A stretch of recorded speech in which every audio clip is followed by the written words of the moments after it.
بسم اللہ الرحمن الرحیم۔ اللہ کے نبی صلی اللہ علیہ وسلم ارشاد فرماتے ہیں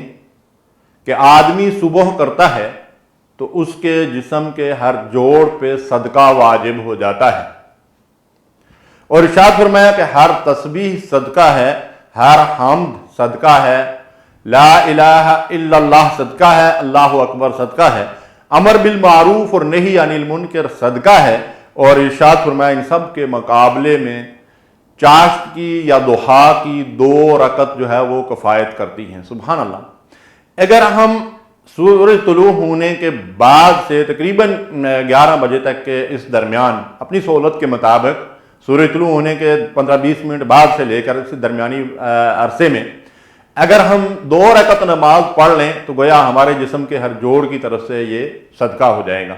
اور اس کے ساتھ یہ ہے کہ اگر 4 رکعت اور بلکہ 8 رکعت تک کا بھی حدیث میں ذکر ملتا ہے، اس کا اگر ہم اہتمام کریں تو بڑے ہی اجر و ثواب کا باعث ہے یہ نماز، اور خاص کر گھروں کے اندر خواتین تو بڑی آسانی سے اس کا اہتمام کر سکتی ہیں، اور جو لوگ اپنے کام پہ جاتے ہیں یقیناً 7-8 بجے 6:30 بجے لوگ نکلتے ہیں، تو اس سے پہلے اگر جو ہے یہ کم از کم 2 رکعت نماز کا ہی اہتمام کر لیں تو کتنے بڑے اجر و ثواب کا ذریعہ ہے۔ اللہ ہمیں عمل کی توفیق